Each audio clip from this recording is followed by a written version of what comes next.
Hello, good morning students. I am Rajesh Chaurasia. So today we are going to start our new topic, lightning. So today we will discussing about the lightning. So what is the lightning, how it is produced, and what is the reason behind it, and what is the precaution we use during the lightning. Okay, so all this topic we cover in this lecture. Okay, so firstly we will start from the lightning. What is the lightning? तो देखो lightning क्या होता है? Lighting क्या होता है? जो एक तरह से एक इलेक्ट्रिक स्पार्क होता है जो किसके बीच में किनके बीच में प्रोड्यूस होता है? क्लाउड्स एंड अर्थ के बीच में या क्लाउड्स के बीच में लाइटनिंग प्रोड्यूस होती है। तो we talk about the definition of the light. It is the occurrence of natural electrical discharge of very short duration and high voltage between clouds and the ground और within a cloud. तो ये किसी के बीच में होता है। देखो जरूरी नहीं कि जो लाइटनिंग हो वो अर्थ और क्लाउड्स के बीच में ही, ये क्लाउड्स और क्लाउड्स के बीच में भी होती है, आपने देखा है। और फर्स्टली मेरे को ये चीज बताओ आप कि जो लाइटनिंग होती है वो कौन से सीजन में होती है? ऐसा तो है नहीं कि भाई ये जैसे कि आफ्टरनून में जैसे कि बिल्कुल धूप निकल रही और लाइटनिंग हो जाए, तो ऐसे तो होती है, ठीक है। या फिर जैसे कि विंटर वेकेशन में ऐसा हो जाए। तो मेनली जो हमें जो लाइटनिंग जो दिखाई देती है वो कब दिखाई देती है? रेनी सीजन में, ठीक है। रेनी सीजन में ऐसा क्यों होता है? तो इसके पीछे एक बहुत बड़ा रीजन है, ठीक है। तो देखो, और जो लाइटनिंग के दौरान जो साउंड सुनाई देता है उसको हम क्या बोलते हैं? थंडर स्टोन जिसको आप बोलते हो। तो ड्यूरिंग लाइटनिंग जो साउंड प्रोड्यूस होता है उसको बोला जाता है थंडर। और देखो जो लाइटनिंग को किसने डिस्कवर किया था? ये एक साइंटिस्ट है, बेंजामिन फ्रैंकलिन, जिसने इसको डिस्कवर किया था। So now we will discuss about lightning. Lightning कैसे प्रोड्यूस होती है, तो what is the reason behind it, ठीक है। आपने देखा होगा बेटा कि जब भी हम जैसे कि एकदम सिल्क वगैरह को, जैसे कि हमारा कोई हैंड वगैरह टच हो जाता है, या सिल्क को जैसे कि हम जो चादर वगैरह होता है उसको जब हम ओढ़ते हैं तो क्या होता है? एक स्पार्क जनरेट होता है। तो ऐसा ही कुछ इसका स्पार्क यहाँ पे जनरेट होता है। अब या फिर जैसे कि आपने देखा होगा कि पॉजिटिव और नेगेटिव को जब अपन वायर होता है उसको जब टच करते हैं तो एक स्पार्क जनरेट होता है। तो वैसा ही कुछ यहाँ पे होता है, बट ये ह्यूज अमाउंट में होता है। यहाँ पे बहुत सारा चार्ज होता है, इसकी वजह से वो हमें बहुत ज़्यादा क्वांटिटी में होता है यहाँ पे, तो इस वजह से हमें बहुत ज़्यादा दिखाई देता है, ठीक है। तो कुछ ऐसा ही होता है यहाँ पे। तो हमें पता है, अब देखो एक टर्म्स यूज करूँगा मैं। देखो कोई भी यदि चार्ज बॉडी से यदि चार्ज अनचार्ज बॉडी में ट्रांसफर हो रहा है, कोई भी चार्ज बॉडी से चार्ज यदि अनचार्ज बॉडी में ट्रांसफर हो रहा है, तो जो चार्ज बॉडी होगी वो क्या होगी? डिस्चार्ज हो जाएगी। अरे जैसे कि लाइक बैटरी, जैसे आप मोबाइल की बैटरी, आपके मोबाइल की, आप मोबाइल को चार्ज करते हो, ठीक है, और उसको यूटिलाइज कर लेते हो आप दिन भर, तो देखिए आपकी जो बैटरी होती है वो डिस्चार्ज हो जाती है, उससे चार्ज निकल गया और कहाँ पे यूज हो गया? आपकी यूटिलाइज हो गया। तो डिस्चार्ज का मतलब समझ में आएगा? चलो ठीक है, अब हम डिस्कस करेंगे व्हाट इज द लाइटनिंग। तो लाइटनिंग होते कैसे? जैसे कि लेट अस कंसीडर, देखो जब रेनी सीजन होता है तो क्या होता है? जो वाटर होता है वो वाटर सरफेस से वेपर की फॉर्म में कहाँ पे जाता है? क्लाउड्स में, ठीक है। और जब ये क्लाउड्स कंटिन्यू क्या करते हैं और वहां पे क्या होता है? उसका कंडेंसेशन होता है। जो कंडेंसेशन होगा तो जो क्लाउड्स होंगे आपके, तो जो क्लाउड्स होंगे, ठीक है। अब मैं आपको बता रहा हूँ किस तरह से लाइटनिंग होगी। लेट अस कंसीडर किया हमारी अर्थ सरफेस, ठीक है, ये हमारी अर्थ सरफेस, क्लियर। चलो अब यहाँ पे बहुत सारी बिल्डिंग्स होगी, जैसे कि लेट अस कंसीडर किए बिल्डिंग्स, ये बिल्डिंग्स होगी, ठीक है, और मंदिर, टेम्पल वगैरह होगी, और ट्रीज वगैरह होगी, ट्रीज, बहुत सारे ट्रीज होते हैं, ठीक है। तो इस तरीके से हर समय सारी चीजें होती है। तो होता क्या है, जब वेपर की फॉर्म, वाटर वेपर की फॉर्म में जब वाटर अर्थ सरफेस से वेपराइज होने जाता है क्लाउड्स, और क्लाउड इसी से बनता है। तो जब क्या होता है, जब इनका कंडेंसेशन होता है तो इलेक्ट्रॉन में कन्वर्ट हो जाता है। तो जब एयर का फ्लो होता है तो क्या होता है, ये मूव करते हैं क्लाउड्स, तो उसमें क्या होगा, water particles, dust particle, ice particles, water vapour होते हैं, एक दूसरे को क्या करते हैं, रफ करते हैं। हमने प्रीवियस क्लास में स्टडी किया था, जब भी दो चीज़, तो मोड ऑफ चार्ज ट्रांसफर, उसमें एक चार्ज ट्रांसफर क्या था, बाय द रबिंग या बाय द फ्रिक्शन। तो जब चार्ज मूव करता है, जब ये क्लाउड्स मूव करते हैं, तो जो इसमें जो डस्ट पार्टिकल, वाटर वेपर्स, ये सारी चीज़ें होती हैं, इनके बीच में क्या होती है, रबिंग होती है, और बहुत ज़्यादा रबिंग होती है। तो क्या होता है, चार्ज एक्सचेंज करते हैं, तो इनके बीच में क्या होता है, चार्ज का, तो इस तरीके का चार्ज यहाँ पे एक्यूमुलेट हो जाता है।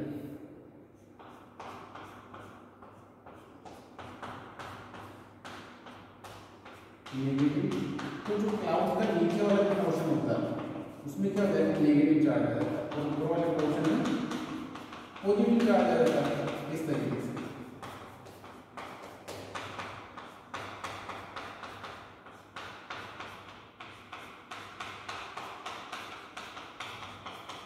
ठीक है, तो इसी तरीके से इसमें क्या हो जाएगा, नेगेटिव चार्ज,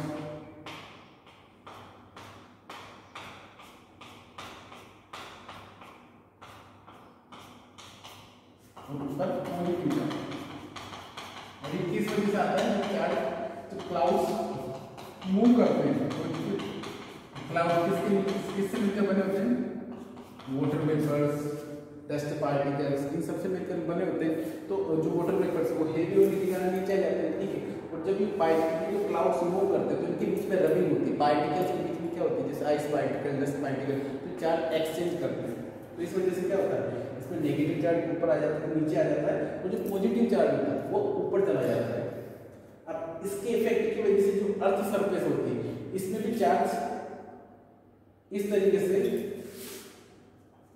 सीक्वेंस में आ जाता है, जैसे कि ये माइनस, तो हमें पता है कि negative charge attract to the positive charge, तो यहाँ पे क्या आ जाएगा, पॉजिटिव चार्ज, इस तरीके से।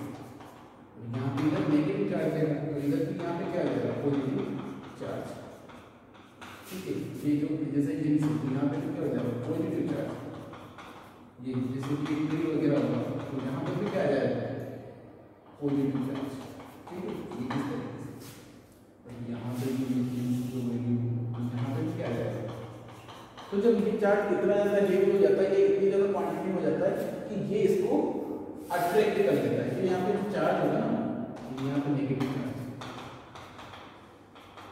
ठीक है, ये नेगेटिव, तो ये चार्ज इसको अट्रैक्ट कर लेता है, और यहाँ पे जो ये होता है, ये स्पार्क जनरेट होता है, ये क्या है आपकी लाइट, तो ये आपकी क्या होती है, लाइटनिंग। इस तरीके से आपकी लाइटनिंग प्रोड्यूस होती है। तो देखो ये लाइटनिंग किसके, ऐसा नहीं, लाइटनिंग अर्थ सरफेस या ग्राउंड जो होता है उसके बीच में और क्लाउड्स के बीच में होती है, लाइटनिंग क्लाउड्स टू क्लाउड्स में होती है, ऐसे भी होती है, ये चीज़ ध्यान रखना। अब बहुत सारे स्टूडेंट्स के एक क्वेश्चन आता है कि सर ये जो लाइटनिंग होती है ये क्लाउड्स टू सरफेस ही क्यों होती है, अर्थ सरफेस। तो बेटा ऐसा इस वजह से होता है क्योंकि देखो जो अर्थ सरफेस होती है यहाँ पे तो इतना ज़्यादा रबिंग वगैरह कंटिन्यू इस तरीके से कुछ होता नहीं है, होता क्या कंटिन्यूस यहाँ पे, क्योंकि यहाँ पे क्लाउड्स होते हैं कंटिन्यूसली क्या करते हैं, मूव करते रहते हैं, और जो वाटर वेपर्स होती है वो नीचे बहुत ज़्यादा हेवी होती जाती है, तो चार्ज इस तरीके से एक्यूमुलेट हो जाता है। तो इस वजह से यहाँ पे चार्ज क्या हो जाता है, मैक्सिमम हो जाता है, और जहाँ क्वांटिटी ज़्यादा होगी वहीं से क्या होगा, स्पार्क जनरेट होगा, तो यहाँ से चार्ज एक्सचेंज होता है, ठीक है। और एक चीज़ हमेशा ध्यान रखना, जब भी चार्ज ट्रांसफर होगा तो उसमें हमेशा इलेक्ट्रॉन्स ट्रांसफर होते हैं, इलेक्ट्रॉन्स ही ट्रांसफर होंगे, प्रोटॉन ट्रांसफर नहीं होंगे, मतलब क्योंकि मूवेबल कौन होता है, इलेक्ट्रॉन्स। तो जब भी चार्ज ट्रांसफर हुआ मतलब इलेक्ट्रॉन्स ट्रांसफर होगी, ये चीज़ ध्यान रखना। तो इस तरीके से लाइटनिंग होती है, और ये किसने डिस्कवर की थी, बेंजामिन फ्रैंकलिन। तो Benjamin Franklin who first discover that lightning was electric discharge, और इन्होंने बताया था कि जो लाइटनिंग होती है ना वो एक इलेक्ट्रिक डिस्चार्ज होती है, जैसे कि हम दो जो वायर है वो टच करते हैं तो उसमें स्पार्क जनरेट होता है, तो वैसे ही यहाँ पे होता है, तो प्लस माइनस यहाँ पे क्या होगा, जब टच होता है तो क्या होगा, एक ह्यूज अमाउंट, यहाँ पे चार्ज बहुत ज़्यादा क्वांटिटी में होते हैं, तो एक ह्यूज अमाउंट में लाइटनिंग होती है, ठीक है, okay.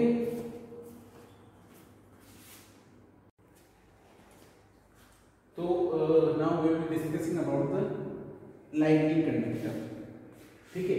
So what is the lightning conductor? तो देखो पहले क्या होता था, पहले मैं इसके बारे में स्टोरी बता देता हूँ आपको, ठीक है। तो now we will study about the lightning conductor. तो ये भी लाइटनिंग से जुड़ा हुआ टॉपिक है, जॉइंट टॉपिक है, ठीक है, लाइटनिंग से। तो पहले क्या होता था, जब लाइटनिंग होती थी तो होता क्या था, जो बिल्डिंग्स वगैरह होती थी, लेट अस कंसीडर ये बिल्डिंग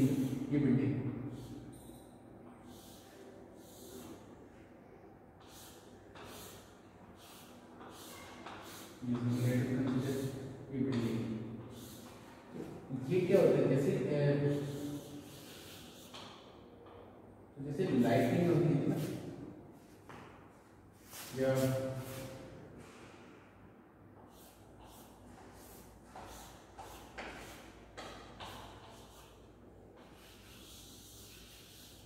लाइटनिंग होती थी ना, तो ये जो बिल्डिंग्स होती थी, ये बिल्डिंग, तो ये क्या होती थी, डैमेज हो जाती थी, ये बिल्डिंग्स क्या हो जाती थी, डैमेज हो जाती थी, क्या हो जाती थी, डैमेज। जब भी लाइटिंग होती थी तो जो भी देखो लाइटिंग कहाँ पे गिरती है, हमेशा जो भी सबसे अपर चीज होती है उस पे सबसे पहले लाइटिंग होती है, क्योंकि वही सबसे नियर वही चीज, वही ऑब्जेक्ट उसके नियर होता है। जैसे कि मान लेट अस कंसीडर एक एरिया में, पर्टिकुलर एरिया में ये बिल्डिंग, ये सबसे अपर है, तो क्लाउड्स की ये सबसे ज्यादा नियर होगी, तो इसमें एक्यूमुलेटेड चार्ज यहाँ पे नेगेटिव प्लस चार्जेस ना होगा, मैक्सिमम होगा, तो जो लाइटिंग होगी वहीं पे होगी, तो इस वजह से क्या हो जाती थी, जो बड़ी बड़ी बिल्डिंग होती थी वो डैमेज हो जाती थी। फिर बेंजामिन फ्रैंकलिन ने इसका एक सॉल्यूशन निकाला, क्या निकाला, तो इन्होंने एक वायर, मतलब एक लाइटिंग कंडक्टर को डिस्कवर किया, जिसके थ्रू क्या हुआ, तो लाइटिंग कंडक्टर क्या होता है, लाइटिंग कंडक्टर एक प्रोटेक्टिंग डिवाइस होता है, क्योंकि जो भी लाइटिंग के थ्रू जो चार्ज आता था उसको कहाँ पे पास कर दिया जाता था, उस कंडक्टर वायर के थ्रू, उस लाइटिंग कंडक्टर के थ्रू अर्थ में, और आपकी जो बिल्डिंग होती थी वो प्रोटेक्ट हो जाती थी। जैसे कि मान लो, और वो जो लाइटिंग कंडक्टर होता था वो हमेशा उस बिल्डिंग के अपर साइड, अपर सरफेस पे लगाया जाता था। जैसे कि समझना ऐसे, ये आपकी बिल्डिंग, ये बिल्डिंग, तो आजकल जितनी भी बिल्डिंग होती है सब डिजाइन कैसे होती है, लाइटिंग कंडक्टर की,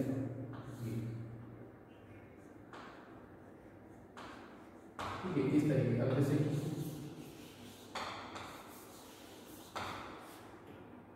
जब लाइटिंग होगी तो सबसे पहले यहाँ पे चार्ज आएगा, तो इस चार्ज के थ्रू लाइटिंग जरूरी इस तरीके से अर्थ में।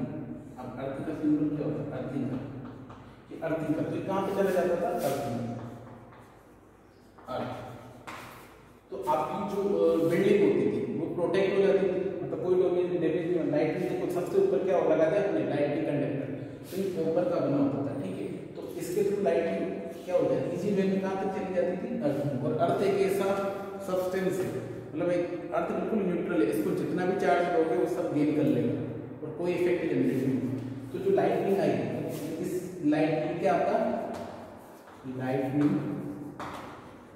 कंडक्टर, ये क्या आपका लाइटनिंग कंडक्टर। तो इसके थ्रू क्या होगा, ये जो चार्ज आया, जो लाइटनिंग का जो चार्ज आया कहाँ पे पहुंच गया, अर्थ।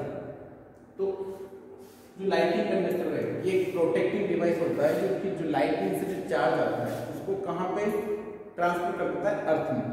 तो lighting conductor is a device used to protect building from damage due to the lightning. Lightning के कारण जो बिल्डिंग्स डैमेज होती है, बिल्डिंग डैमेज क्यों होती है, क्योंकि जो चार्ज होता था वो सारा किस पे जाता था, बिल्डिंग पे, इस वजह से बिल्डिंग, तो उससे क्या करता है, प्रोटेक्ट करता है, क्या, लाइटनिंग कंडक्टर। तो ये अब जितनी भी बिल्डिंग्स वगैरह जो बनती है उसमें ये लाइटनिंग कंडक्टर जरूर लगाया जाता है, क्योंकि इससे वो उस बिल्डिंग को क्या करता है, प्रोटेक्ट करता है। तो इस तरीके से कंडक्टर वायर होता है, उसको कहाँ पे लगाया जाता है, इससे कनेक्ट कर दिया जाता है, अर्थ से। तो lightning conductor has a metallic road, एक मेटेलिक रोड होती है, the upper and is pointed, जो इसका अपर एंड होता है ना, पॉइंट होता है, इसलिए लोअर एंड में पॉइंट होता है, दो अपर एंड में पॉइंट और लोअर एंड में point, and the lower and is joined to the metal plate buried inside the ground. वो जो लोअर जो पॉइंट होता है वो कहाँ पे होती है? इनसाइड द ग्राउंड के अंदर, मतलब अर्थ के अंदर. When lightning strike the electric charge pass through it to the earth without causing any damage to the building. तो जब लाइट स्पार्क होता है, जब लाइटिंग होती है तो सारा चार्ज इस कंडक्टर, ये लाइट के कंडक्टर के थ्रू कहाँ चला जाता है? अर्थ के अंदर, और बिल्डिंग में कोई डैमेज नहीं होता. इसी को बोलते हैं, तो एक प्रोटेक्शन डिवाइस होता है आपका लाइटिंग. और इसको किसने डिस्कवर किया था? बेंजामिन फ्रैंकलिन ने. ठीक है, चलो अब देखो एक और चीज होती है earthing. What is the earthing? Earthing ये बहुत इंपॉर्टेंट पॉइंट है, ये बहुत इंपॉर्टेंट टर्म्स है. ठीक है, यहाँ पे ये जो ये चार्ज बॉडी से जो चार्ज कहाँ पे ट्रांसफर हो रहा है? अर्थ में. तो ये किसी भी चार्ज बॉडी से चार्ज कहाँ तक ट्रांसफर हो जाए? अर्थ तक, अर्थ में. तो इस प्रोसेस को बोला जाता है earthing. Charge is transfer from charge body to the earth is known as earthing. चलो, तो the process of transferring electric charge from a charge body to the earth is called earthing. और इसके through क्या होती है? आपकी building वगैरह protect होती है, मतलब एक तरह से लाइट के कंडक्टर का ही पार्ट है. तो ये सारे टर्म्स किसमें यूज है? ये लाइटिंग के पार्ट है, उसमें ये सारे टर्म्स उससे रिलेटेड है सारी चीजें. ठीक है, तो earthing is provided in building to protect us from electric shock due to the leaking of electric current. तो ये जो इलेक्ट्रिक चार्ज होता है, जिससे जो शॉक हमें लगेगा उससे क्या करता है? प्रोटेक्ट करता है. ये चीज ध्यान रखना. तो अर्थिंग का मतलब समझ गए? अर्थिंग का मतलब क्या होगा? किसी भी चार्ज बॉडी से जो चार्ज कहाँ तक ट्रांसफर हो जाए? अर्थ को.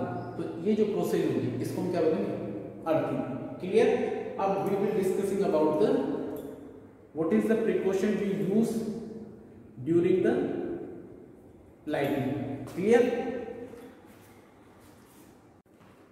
सो following precaution we use during the lightning if we are inside the house, if we are outside the house.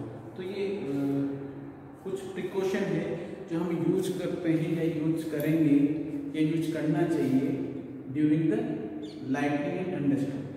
जब हम घर के बाहर हो या जब हम घर के अंदर. तो firstly if you are outdoor, मतलब जब आप घर के बाहर हो तब लाइटिंग के दौरान क्या क्या प्रिकॉशन हम यूज करेंगे. ठीक है, तो उसमें देखो फर्स्ट है open vehicle like motor bikes, truck, open cars are not safe. जब लाइटिंग हो रही हो तो ओपन बस, ओपन कार, मोटरसाइकिल, बाइक वगैरह इनको अवॉइड करो, क्योंकि ये सेफ नहीं. क्योंकि हम इससे क्या होंगे? डायरेक्ट लाइटिंग के कॉन्टेक्ट में आएंगे. That is this is harmful for us. Okay, तो इनमें सफर नहीं करें, इनमें जर्नी ना करें ड्यूरिंग द लाइटनिंग और थंडरस्टॉर्म. ठीक है. The second precaution is open field, park, elevated place, tall trees are not safe. देखो जो ओपन फील्ड हो या पार्क हो, एलिवेटेड प्लेस हो, टॉल बिल्डिंग्स या टॉल ट्री हो, उसके नीचे भी बिल्कुल या वहां पर बिल्कुल खड़े नहीं हो. यहाँ पर बिल्कुल नहीं बैठे, बिकॉज जो ओपन पार्क होगा वो डायरेक्ट कॉन्टेक्ट में होगी, सरफेस एरिया डायरेक्ट कॉन्टेक्ट में होगा, तो जो लाइटिंग होगी वो डायरेक्ट हमारे ऊपर आएगी. ठीक है. इसी तरीके से यदि हम बात करें ट्रीज आर नॉट सेफ. देखो ट्रीज बहुत हाइट में ज्यादा ऊपर होगी तो डायरेक्ट लाइटिंग के कॉन्टेक्ट में कौन आएगा? ट्री. तो उसके नीचे रहना सेफ तो नहीं हुआ, क्योंकि हमें पता है कि जो लाइटिंग सबसे पहले जो टच करती है वो वहीं पे गिरती है या वहीं टच होती है जो सबसे टॉलेस्ट होता है. तो लाइट तो पेड़ जो आपके ट्री वगैरह होते हैं वो बहुत लॉन्ग होते हैं, तो क्या होता है? डायरेक्ट लाइटिंग उन पे आती है और उसके थ्रू हमारे ऊपर आएगी. तो किसी भी ट्री के नीचे छुपना भी during the thunderstorm and lightning it is not safe. Clear? अब बहुत से स्टूडेंट के माइंड में वन क्वेश्चन विल कम कि सर जो आपका जो ये ट्री वगैरह होती है तो न्यूट्रल होते हैं, फिर इसमें लाइटिंग कैसे आएगी? तो भाई जैसे एक्यूरेटेड, जब मैंने क्या बोला, जो भी अपर पार्ट होगा, जैसे कि मान लो ये ट्री है, ये ट्री, ये क्लाउड है, तो लाइटनिंग देखो जो ये इफेक्ट होता है, तो यहाँ पर जो नेगेटिव चार्ज होगा उसकी वजह से ये जो न्यूट्रल होगा इसके ऊपर क्या आ जाएगा पॉजिटिव चार्ज, इसकी वजह से क्या हो जाता है नेगेटिव चार्ज की वजह से यहाँ पे कौन सा चार्ज आ जाएगा पॉजिटिव चार्ज। तो इस वजह से भाई न्यूट्रल के बाद तो चार्ज तो होता ही है ना, तो इस वजह से फिर लाइटनिंग यहाँ पे आएगी और सबसे पहले उसी पार्ट को टच करती है या वहाँ पे सबसे पहले टच करती है लाइट जो सबसे लॉन्ग होता है, ठीक है, क्योंकि वहाँ पे चार्ज पास में होता है। क्लियर। तो किसी भी ट्री या जो ओपन प्लेस है वहाँ पे रहना भी लाइटनिंग और thunderstorm during thunderstorm is not safe. Third is carrying umbrella is not safe. देखो जब लाइटनिंग और थंडरस्टॉर्म के टाइम सब देखो रेनी सीजन में मेनली अम्ब्रेला वी यूज, ठीक है, तो उसमें क्या होता है ऊपर एक मेटल रोड होती है, देखा होगा आपने, तो वह क्या है एक गुड कंडक्टर ऑफ इलेक्ट्रिसिटी। तो चार्ज डायरेक्ट किसके ऊपर आएगा उस अम्ब्रेला के उस रोड के ऊपर। रोड तो कंडक्टर होता है और मेटल का एक होता है, तो डायरेक्ट लाइटिंग उस पर आएगी और उससे हमारी डेथ भी हो सकती है। तो दिस इज नॉट सेफ। तो umbrella is not safe, carrying umbrella is not safe. If in a forest take shelter under short trees, मान लो आप आउटसाइड ऑफ द हाउस ऐसी जगह पे फंस गए, मतलब जैसे फॉरेस्ट में फंस गए, तो वहां पे ऐसी जगह ऐसे पेड़ या ऐसे ट्री के नीचे खड़े हो जो बिल्कुल शॉर्ट हो, बहुत छोटा हो, ठीक है, ताकि आपसे ताकि लाइटनिंग पहले हो तो किस पे गिरे जो बड़ा ट्री, क्योंकि सबसे पहले उसी को टच करती है। तो जो स्मॉल ट्री उसके नीचे आप अपने आप को सेव रखिए, ठीक है। The next is if in an open field stay away from trees poles metallic object. जब भी आप ओपन प्लेस में हो तो आप किसी ट्री के नीचे मत खड़े हो या उसके पास मत खड़े हो, या कोई मेटल पोल है या कोई पोल्स है या मेटल रोड है, तो इन सबसे दूर रहे, क्योंकि सबसे पहले इन्हीं को टच करेंगे, क्योंकि लॉन्ग होते हैं तो सबसे पहले लाइटिंग इन्हीं के पास आता है, इनके थ्रू आपके पास आ सकते हैं। Metallic object do not lie down squat on the ground with hand on the knee and the head between the hands, ठीक है। तो मतलब डू नॉट लाई डाउन मतलब लेटना नहीं बिल्कुल, और कैसे खड़े हो मतलब कैसे बैठे, जैसे कि जो अपने हेल्थ होते हैं इस तरीके से अपने आप को जैसे बॉल होती है ना इस तरीके से बना के, यदि आप बिल्कुल इस तरीके बिल्कुल अपना सरफेस एरिया बिल्कुल डिक्रीज कर लें तो ये तरह से एक तरह से सेफ्टी हो सकती है आपकी ओपन ग्राउंड में। तो इस तरीके से भी आप प्रिकॉशन रख सकते हैं, ठीक है। घुटनों पे जैसे फुटबॉल की शेप होती है ना इस तरीके से, ताकि आपका सरफेस एरिया डिक्रीज हो जाएगा और यू फील प्रोटेक्ट। ये तो हो गई जब आप आउटसाइड द हाउस या home during the lightning and thunderstorm. और जब आप घर के अंदर हो तो क्या क्या प्रिकॉशन आपको रखनी चाहिए। So if inside the house lightning can strike electric wire, telephone cords and metal pipe, so contact with this object should be avoided। देखो जो लाइटनिंग सबसे पहले जो ट्रेवल करती है तो कंडक्टर में के थ्रू ट्रेवल कर सकते हैं। तो जैसे कि लाइटनिंग के या थंडरस्टॉर्म के टाइम यू कैन अवॉइड